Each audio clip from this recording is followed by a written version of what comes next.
Welcome to the UGC EPG Parshala lecture series in computer science. In this series of lectures, we are looking at subject software engineering. And for today's session, we will be looking at software requirements elicitation techniques. Major learning objectives for today's session would include to describe the processes of requirements elicitation, to introduce the number of requirements elicitation techniques, to discuss how prototypes may be used in the requirements elicitation process. To start with requirements elicitation, elicitation is nothing but gathering all the requirements from the stakeholders. So this encompasses a list of activities involved in discovering the requirements of a system. Thereby, the software developers and engineers who are actively involved in the development process work in close relationship with the customer and end user to find out more about the problem. So from the stakeholders perspective, the problem would have been in a different sense, whereas from the system developers and engineers perspective, the software intention of the product would have been something else. So just to think of or bridging the gap between the stakeholders and the developers, this elicitation technique helps giving in some ideas. So this helps us to find out more about the problem that is to be solved, to describe the functionalities of the system. Not only on the functionalities, this also includes non-functional attributes of the system, performance of the system, hardware constraints and so forth. If you look at the requirements elicitation process, once having effectively designed or once having effectively understood on the complete of requirements, thereby we build an use case model. This is part of analysis model. Once having defined a use case model, this is very much expressed in terms of application domain. The domain in which this is to be applied can be easily understood. Once we are done with use case model, this can also help in dividing the system into subsystems. So anything that is to be drawn as a block diagram from the use case model, which is plot out of requirements elicitation process, this can easily be converted, but then this happens only after the analysis phase. For designing objects, solution provided for the domain objects can be realized after plotting the use case models, and further from the use case models, it will be easy for us to develop or implement the source code by splitting each and every class. And finally, this helps us verify by defining the test cases early during the development cycle.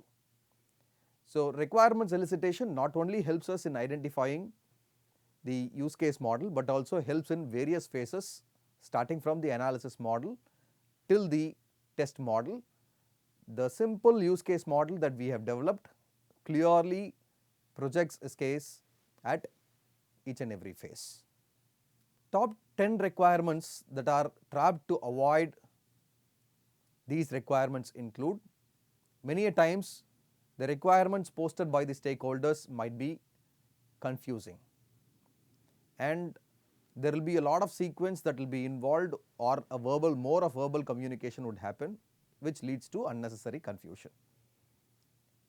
Or there can be inadequate customer involvement, vague and ambiguous requirements, unprioritized requirements. As we have mentioned in the agile process during the product backlog, as we could highlight high, medium and low prioritized product developments.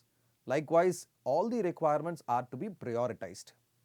So if there exists unprioritized activities, the developers could concentrate more on some of the unprioritized events for a longer period of time.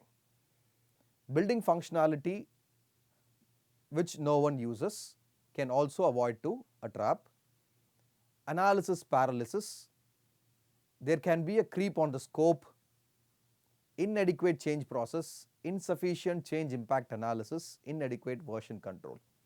So these points may lead to trap if it has not been properly understood. Some of the basic elicitation activities include application domain understanding, problem understanding, business understanding, understanding the needs and constraints of the stakeholders. If you look at the diagram that I have specified here, the scope of requirements elicitation, although the requirements talk about what of the system rather than talking about why of the system, here the elicitation tries to gather all the requirements by putting a question of why, what and who type of dimensions. So the system initially to be built has some problems, opportunities and system knowledge, whereby the system that is to be developed initially to be given a list of objectives. So which mentions why this kind of a product is required in today's world. So it gives us a clear picture of the new system. And what are the services that or features that the system provides may be collected in terms of requirements, constraints and assumptions. And some of the assigned responsibilities for all these things would include the developer, the communication medium and the portability of the system. So this gives us a clear understanding of who is responsible for what type of a system. So by the application domain understanding, this gives us a knowledge of general area where the system is to be applied. So application domain gives a clear understanding on where the system has to be applied.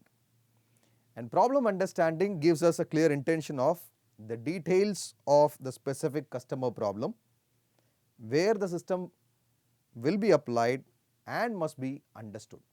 So who should understand on the problem domain, and after solving those issues, who are the end users who will apply on this problem.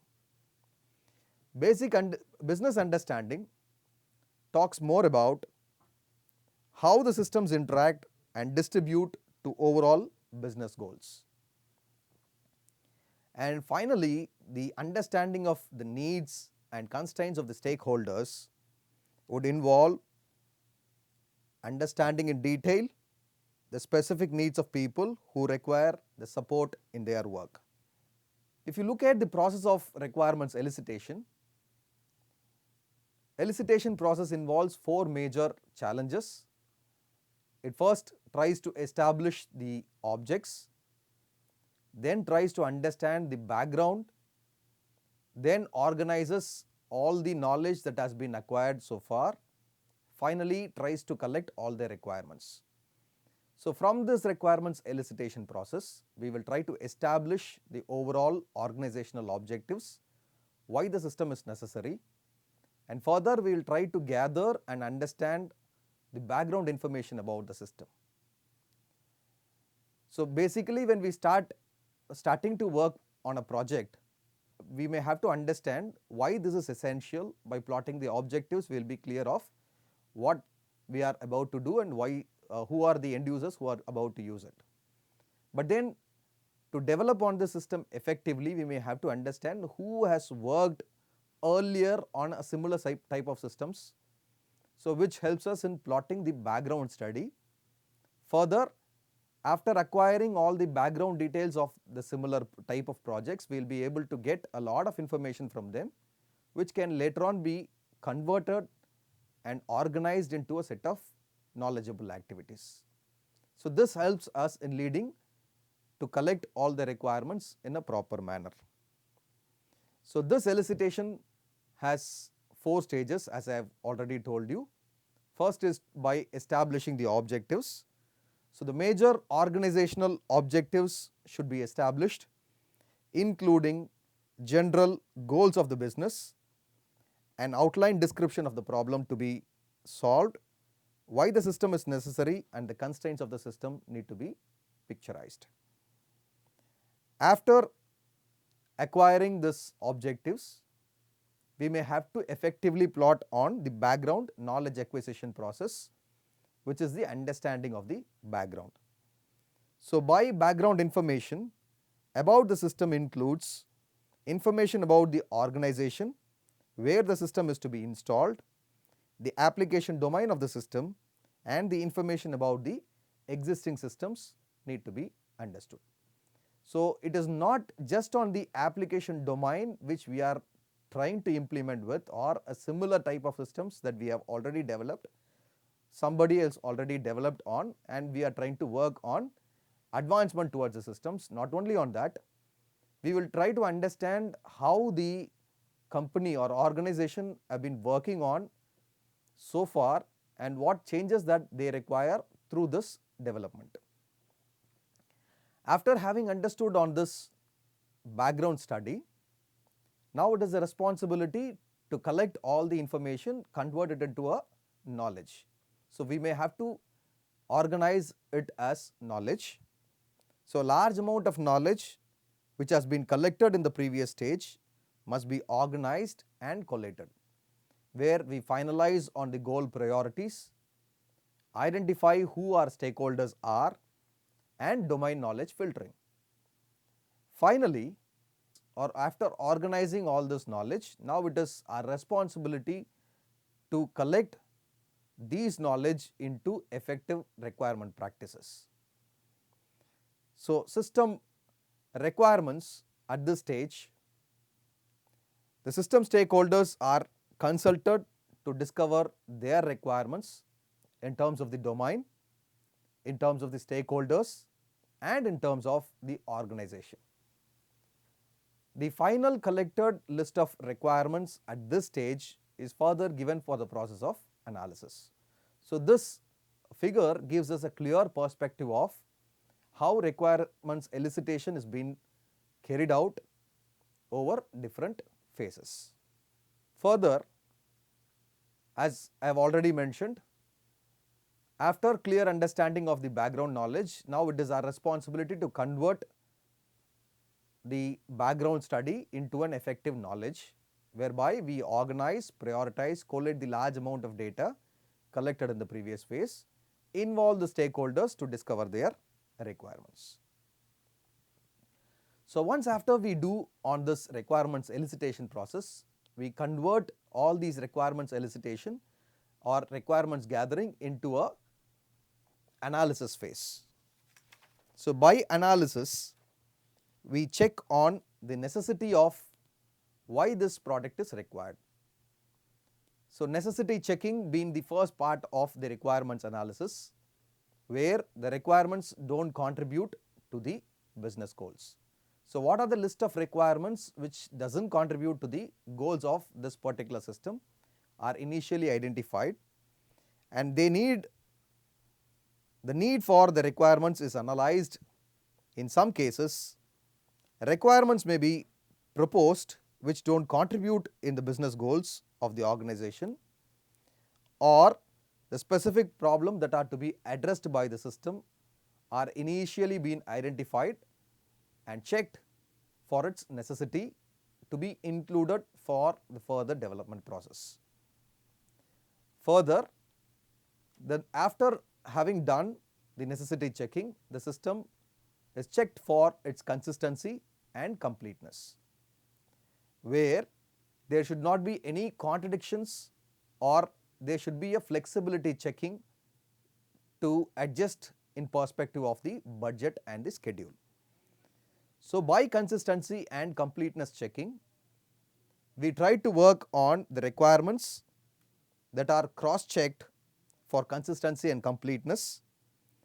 Consistency means that no requirement should be contradictory. Completeness means that no services or constraints which are needed have been missed out. So, after having evaluated on the consistency and completeness, the system requires a requirements discussion which would highlight the requirements and discuss the problematic elements. And further, after completing the discussion in terms of introspection, in terms of interview and handling multiple activities, the requirements are being prioritized where the highly complex or critical of the activity are identified for risk plot, and the lowest of the prioritized activity which can be easily implementable are also been considered. Finally, the requirements are taken for agreement which comprises between the developers and the stakeholders with a set of agreed requirements. So, this stage of requirements discussion and the prioritization is followed by a flexibility checking, where the requirements are checked that are feasible in the context of the budget and schedule available by the system development. So, once after we have clearly understood on the requirements by the use case plot, we will study on the feasibility of the system. And for requirements agreement in turn, the solution to the requirements problem are identified and a compromise on a set of requirements are agreed, and it generally involves making changes to some of the requirements. So, this is a basic process that happens during the requirements analysis phase, where between the requirements negotiation and analysis, what are the list of activities that happens. So, as I have indicated earlier, it passes through a phase of necessity check where the unnecessary requirements are taken for discussion. Then it passes through consistency and completeness check, where if there are any conflicting and incomplete requirements, those are being prioritized.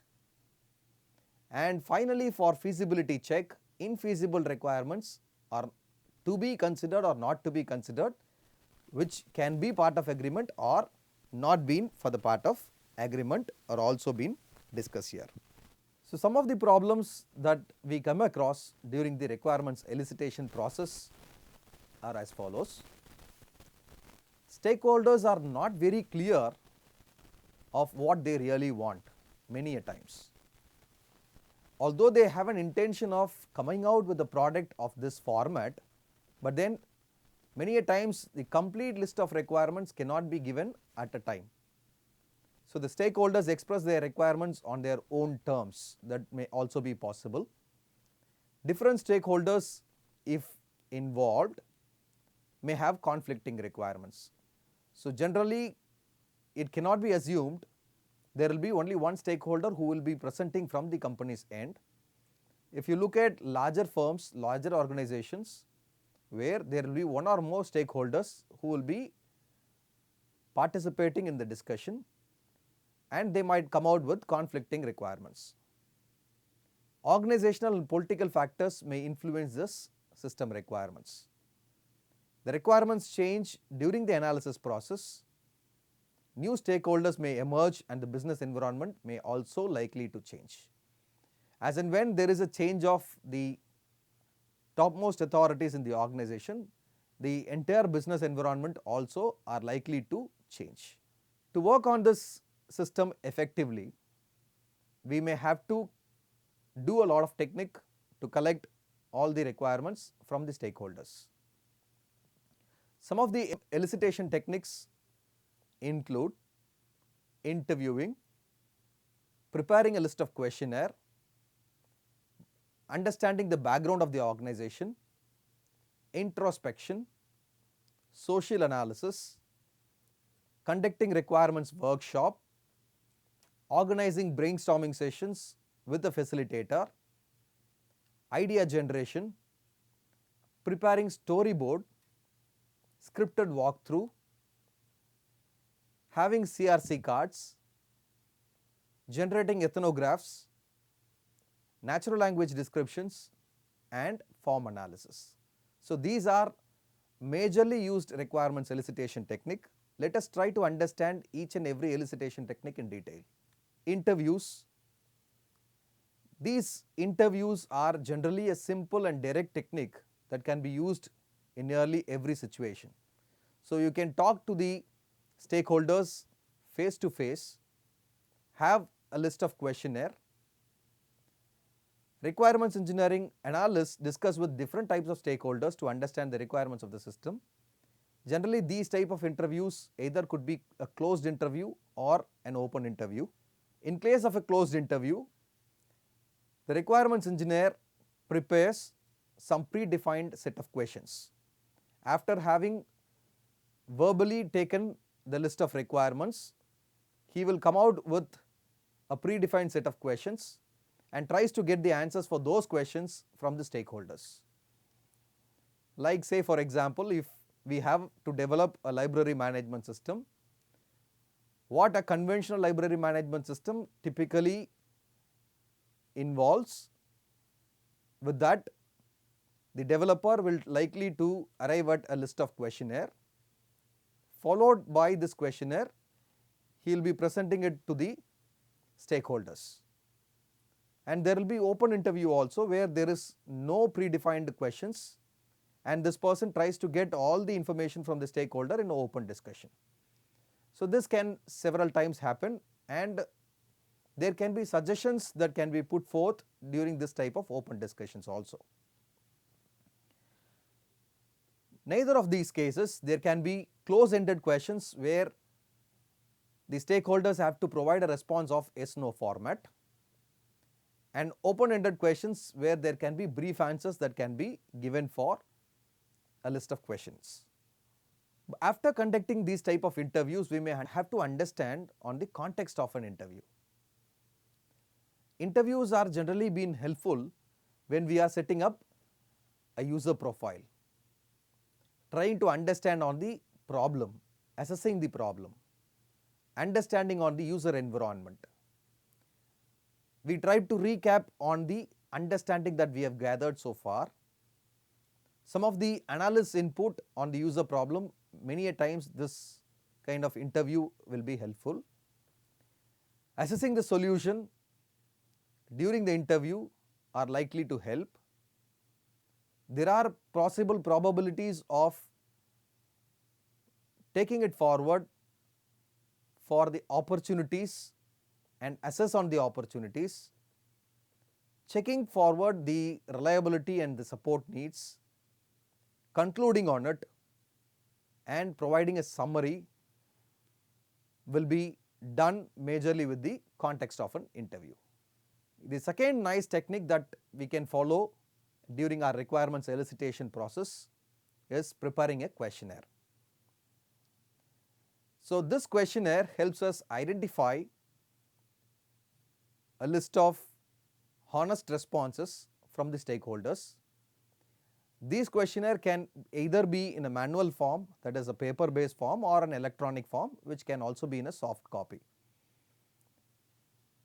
The effectiveness of this questionnaire is likely to be dependent on the design of the questionnaire, the template in which the questionnaire is being designed, and the response of the respondents, the stakeholders majorly. How do they respond to these set of questionnaires? Honesty is at most important. If you are likely to put forth a result on the different universities in terms of ranking, there can be a list of questionnaire which the university higher authorities will be able to respond on. So this questionnaire with a list of answers put forth by the committee will be placed, and a honest response would likely to help preparing this questionnaire or achieving at this questionnaire in an effective manner. So an effective questionnaire can be used to decide the actual user requirements, objectives, and a list of constraints. So how to prepare an questionnaire or an effective design of a questionnaire? The purpose of this survey should be clearly defined. So why we need to prepare such a questionnaire, or likelihood of such a questionnaire need to be clearly defined in the beginning. And there should be a sampling group with the respondents of the survey that should be decided early during the questionnaire preparation. And we may have to project on a clear state why the respondent was selected for the questionnaire. As I have already indicated, if suppose I am to rank on the various universities and colleges, say in India, why this college or university is being placed to answer for this questionnaire should be clearly stated. Provide clear instructions on how to complete the questionnaire. So there should be clear instructions whether to tick for the correct answers or to negate on the wrong answers are all to be clearly represented when we are designing the questionnaire.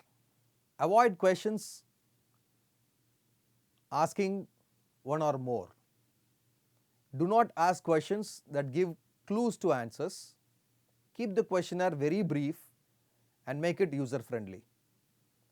Prepare and develop the questionnaire, conduct questionnaire process, gather and analyze the results.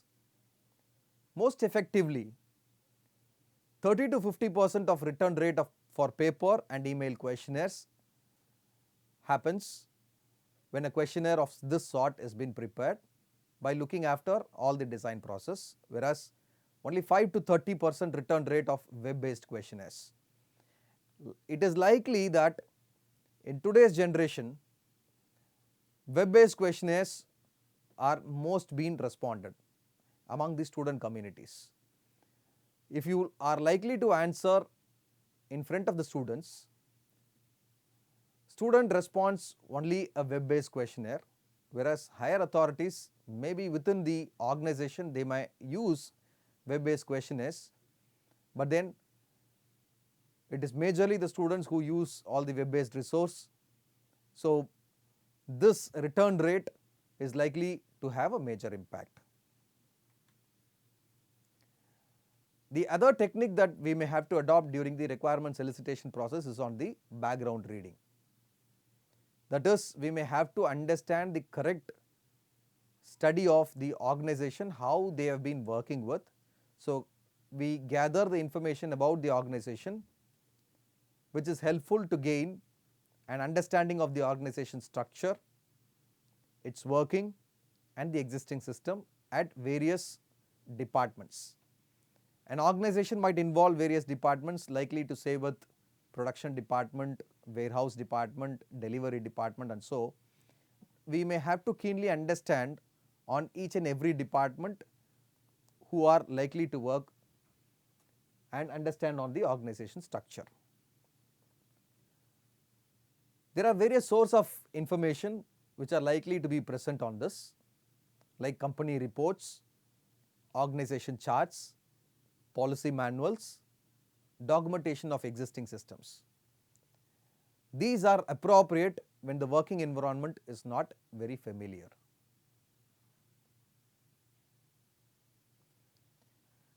The other major technique that we follow during the requirements elicitation process is on the introspection, where the requirements analyst imagines what kind of system is required for doing the required job. Although we have said in the beginning, a requirements process is to basically understand what of the system rather than saying how of the system.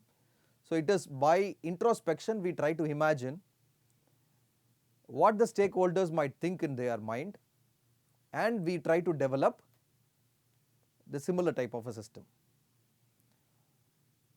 Requirements analyst imagines what kind of system is required for doing the required job or by using available equipment.